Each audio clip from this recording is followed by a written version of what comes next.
আজকে পুলিশ নারী কল্যাণ সমিতির এই উদ্যোগকে আমি স্বাগত জানাই, রেসপেক্ট করি, এবং এখানে যারা যতটুকু অংশগ্রহণ করেছেন তাদের প্রতি আমার অকুণ্ঠ শ্রদ্ধা। আমি মনে করি এটা একটি ভালো উদ্যোগ, মহৎ উদ্যোগ। এবং এখানে আরেকটি বিষয় প্রণিধানযোগ্য, সেটি হলো আজকে দেখেন যে বিষয়গুলোকে আইনগতভাবে নিষিদ্ধ করা হয়েছে সেই জায়গাতে একটি বিকল্প, এই বিকল্প শব্দটি আরেকটি গুরুত্বপূর্ণ শব্দ। আমাদের যে মানুষ, সেই যে দেখেন ওনাদের চেহারা দেখেন, আমি যখন দেখেছি, দেখেন আজকে ওনারাও আমাদের দেশের মানুষ, এদেশের সুবিধা ভোগ করার কথা সকলের। আজকে রাষ্ট্র যদি সর্বজনীন হতে না পারে, সকলের জন্য কল্যাণ সৃষ্টি না করতে পারে, কিছু মানুষ যদি ভালো থাকে, বেশিরভাগ মানুষ যদি দুস্থতার মধ্যে থাকে, তাহলে কি রাষ্ট্র আমরা তৈরি করলাম? আজকে কিছু মানুষ আপনাকে রিক্সায় নামবে, আপনার বাবার বয়সে, লুঙ্গি পরে, পেটে খাবার নাই, খাবারের কোন নিশ্চয়তা নাই। আজকে যে হয়তো খাবারের নিশ্চয়তা, কালকের নিশ্চয়তা নাই, অসুস্থতা আছে, পরিবারে অনেক সদস্য রাখে, একজন মানুষের উপর একটি পরিবার নির্ভর করে।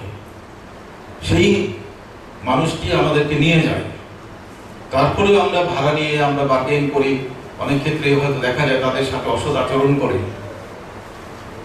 এটি থেকে বের হয়ে আসতে হবে। আমি সত্যি কথা বলতে কষ্ট লাগে। একদিন আমি ঢাকায় একটি রিক্সায়, আমি আমার মিসেস একসাথে আমি আসলাম। আসার পরে ঠিক বাসার সামনে এসে দেখলাম সেই রিক্সাওয়ালা উনি হঠাৎ করে পড়ে যাচ্ছেন।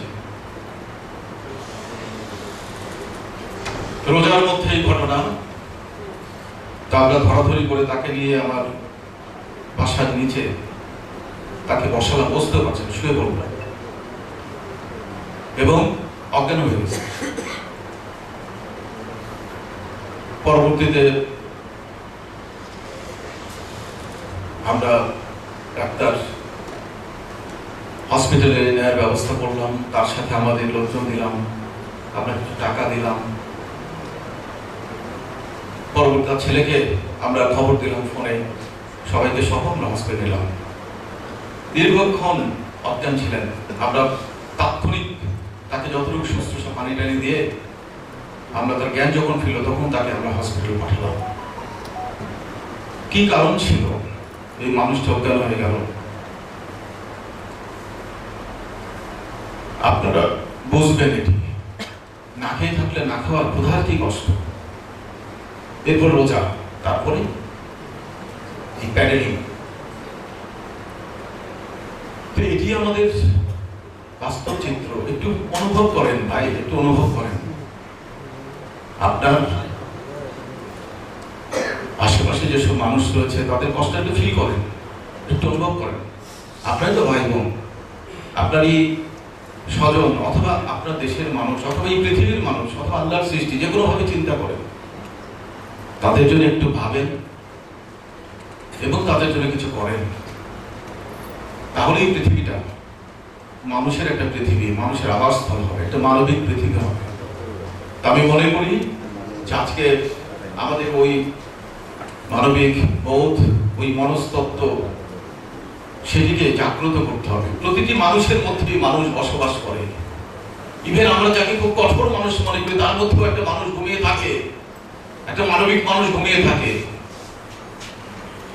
তাকে জাগ্রত করতে হবে।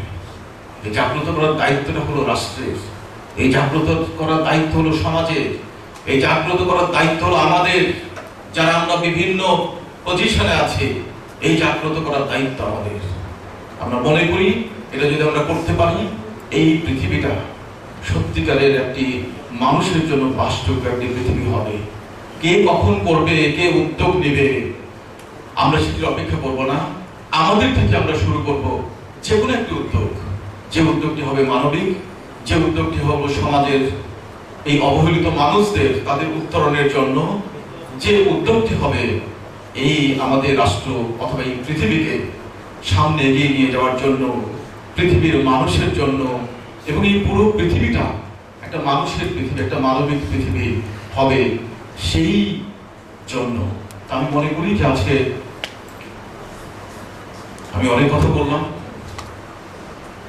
আপনারা ধৈর্য ধরে শুনলেন, এই জন্য আপনাদের প্রতি কৃতজ্ঞতা প্রকাশ করছি।